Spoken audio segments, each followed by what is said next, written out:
மண் வளமாக இருந்தால் மட்டுமே விவசாயம் வளமாக இருக்கும். மண்ணின் வளத்தை பற்றி தெரிந்து கொள்ள மண் பரிசோதனை அவசியம் என விளக்குகிறார் பேராசிரியர் கோ. கோமதி.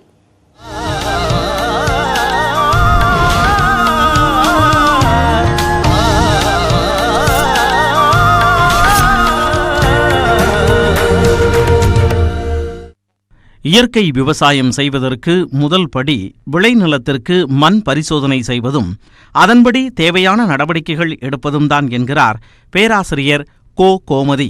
மனிதர்களாகிய நாம் நம்ம நல்லா இருக்கோமா, உடல் நலத்தோடு இருக்கோமா அப்படிங்கிறத நம்ம எப்படி தெரிஞ்சுக்கிறோம் அப்படின்னா, நம்ம போய் லேபில் போய் நம்ம டெஸ்ட் பண்ணிக்கிறோம் இல்லையா, பிளட் டெஸ்ட் பண்ணிக்கிறோம். ஸோ அதே மாதிரி தான் நம்ம இந்த மண்ணை பரிசோதனை செஞ்சுக்கணும் அப்படின்னு சொல்கிறோம். ஸோ பிளட் டெஸ்ட்டில் என்ன சொல்கிறாங்க, நம்ம ஹீமோக்ளோபின் இருக்குது, இது சுகர் இப்படி இருக்குது, ஸோ இந்த மாதிரி இதெல்லாம் நமக்கு சொல்கிறாங்களே, அதை பொறுத்து நம்ம மாத்திரை சாப்பிட்றோம்.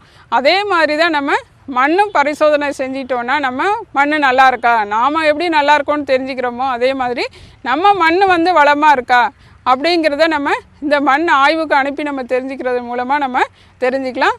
ஸோ நம்மளும் ஒரு மன நிறைவோடு நம்ம ஸோ நல்ல விளைச்சலுக்கும் அப்படிங்கிற மன திருப்தியோடு நம்ம பயிர் செய்யலாம். மண் மாதிரி நம்ம எடுக்கிறதுக்கு முன்னாடி கவனிக்க வேண்டிய சில விதிமுறைகள்லாம் இருக்குது. வரப்பு ஓரங்களில் மண் எடுக்கக்கூடாது. ஸோ நம்ம நீர் பாய்ச்சுற அந்த வாய்க்காலில் எடுக்கக்கூடாது. ஸோ குப்பையெல்லாம் கொட்டியிருப்போம் அந்த இடத்துலையும் மண் மாதிரி எடுக்கக்கூடாது. நெல், சோளம், கம்பு இந்த மாதிரி பயிர்களுக்கெல்லாம் நம்ம ஒரு அரை அடி ஆழத்தில் நம்ம எடுத்தால் போதும். பருத்தி இந்த மாதிரி பயிர்களுக்கு கொஞ்சம் ஆணிவேர் இருக்கும் இல்லையா, அதுக்கு நம்ம 22 சென்டிமீட்டர் ஆழத்தில் எடுக்கணும். ஸோ இதே மர வகை பயிர்களாக இருந்துச்சுன்னா நம்ம 1 அடி ஆழத்தில் ஒரு மாதிரி, 2 அடி ஆழத்தில் ஒரு மாதிரி, 3 அடி ஆழத்தில் நம்ம ஒரு மாதிரி. ஏன் மர வகை பயிர்களுக்கு இந்த மாதிரி எடுக்கிறோம் அப்படின்னா, அது ஆணிவேர் அது வரையிலும் நமக்கு போகும். ஸோ அது மாதிரி நம்ம எடுத்தால் தான் ஸோ மண் எப்படி இருக்குது, எந்த நம்ம மரம் அந்த மண்ணில் பயிர் செய்யலாம், எந்த வகையான பயிர்கள் நம்ம பயிர் செய்யலாம் அப்படிங்கிறத நம்ம முடிவு பண்ண முடியும். இப்போ மண் மாதிரி எப்படி எடுக்கணுன்னா, நம்ம ஆங்கில எழுத்தில் வி வடிவம் இருக்கு இல்லையா, விங்கிற எழுத்து இருக்கு இல்லையா, அதில் நம்ம மேலே அகலமாக இருக்கும், கீழே இப்படி குறுகலாக இருக்கும். ஸோ அதை வி வடிவத்தில் இருக்கும். ஸோ அது மாதிரி நம்ம மண்வெட்டி எடுத்து ஒரு வேகமாக ஒரு வெட்டு நம்ம வெட்டணும். அப்போ நமக்கு 1 அடி அரை அடி ஆழத்தில் நமக்கு மண்வெட்டி போகும். ஸோ அதே திரும்ப எழுத்தாப்பில் நம்ம அரை அடி ஆழத்தில் அதே மண் வெட்டி வச்சு நம்ம வெட்டணும். ஸோ அப்போ நமக்கு ஒரு வி வடிவத்தில் ஒரு குழி நம்ம எடுத்துடலாம். ஸோ அதில் மேலே இருக்க மண்ணை நம்ம எடுத்து வெளியில் போட்டுடணும்.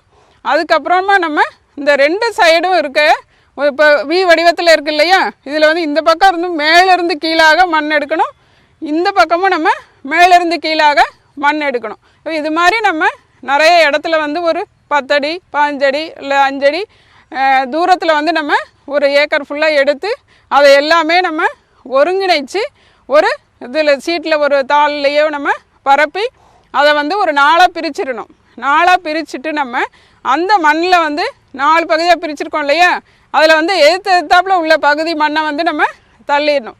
இந்த முறை நம்ம எதுக்காக செய்கிறோம் அப்படின்னா, கடைசியாக நமக்கு தேவைப்படுற மண் ஒரு 1/4 கிலோ மண் இருந்தால் நமக்கு போதுமான அளவு. மண் குறைப்பு செய்கிறதுக்காக நம்ம இதை நம்ம செய்கிறோம், பகுத்து பிரித்தல்னு சொல்கிறது.